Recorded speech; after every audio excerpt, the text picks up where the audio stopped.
আল্লাহ পাক কলম সৃষ্টি করে প্রত্যেকটা বিষয়কে লিখতে বলেছেন, কলম লিখে ফেলেছে। কালি শুকিয়ে গেছে, কলম উঠিয়ে নেওয়া হয়েছে। অতএব এই দুনিয়ার জীবনে আপনার দুনিয়ার বাড়ি গাড়ি টাকা পয়সা রিজিক ব্যবসা বাণিজ্য স্ত্রী সন্তান এগুলোকে নিয়ে এত বিচলিত হওয়ার কিছু নাই।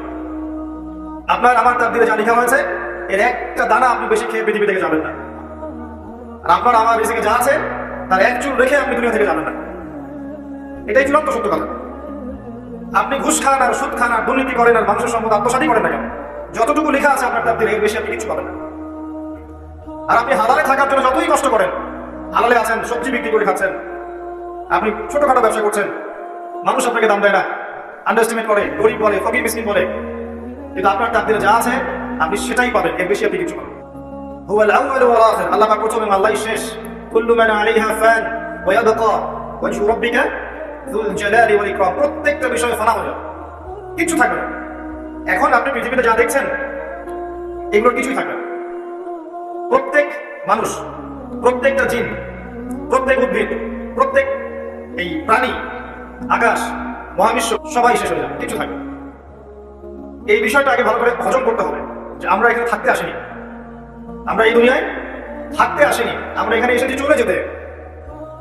যার মনের মধ্যে এই কনসেপ্ট থাকে সে কখনো আল্লাহ পাকের বিদ্রোহী হতে পারে, সে কখনো আল্লাহ দ্রোহিতা করতে পারে না, কুফরি করতে পারে না, শিরক করতে পারে না, আল্লাহর অবাধ্য হতে পারে না। যার মনের মধ্যে এই চিন্তা বদ্ধমূল যে আমি এখানে থাকতে আসিনি, আমি এখানে মুসাফিরের মতো এসেছি, গাছের ছায়া বিশ্রাম নিচ্ছি, বিশ্রাম নিয়ে এসে সবে চলে যাব। যারাই আল্লাহ দ্রোহিতা লিপ্ত হচ্ছে, শিরক করছে, বেদাত করছে, হারাম খাচ্ছে, ঘুষ খাচ্ছে, সুদ খাচ্ছে, জেনা করছে, আল্লাহ দ্রোহিতা করছে, আল্লাহর বিধান অস্বীকার করছে, তারা ইনডাইরেক্টলি ধরে নিয়েছে যে তারা মনে হয় পৃথিবীতে চিরকাল থাকবে। কারণ যদি কিয়ামতের মাঠের কথা তাদের স্মরণ থাকতো তারা কখনো এই কাজগুলো করতে পারতো না, পারতো? এবার আসেন, আল্লাহ পাক কলম সৃষ্টি করে তাকদীর লিখেছেন। অতএব তাকদীর নিয়ে প্রিয় ভাইরা বিচলিত হবেন না।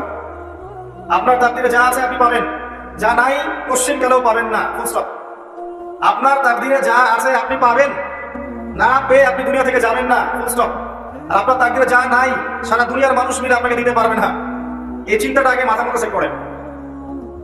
এই চিন্তা যার মধ্যে ইনস্টল করা আছে সে আত্মহত্যা করে না কখন, সে হতাশ হয় না কখন, সে ভয় পায় না, আল্লাহ করে চলতে গিয়ে কিছু হয় না, সে জালেমের সামনে মাথা নত করে না। যার মাথায় এই চিন্তা আছে আল্লাহ যা লিখেছেন এটা হবে, যা লিখেন নাই সারা দুনিয়ার মানুষ মিলে সেটা হবে, সিম্পল।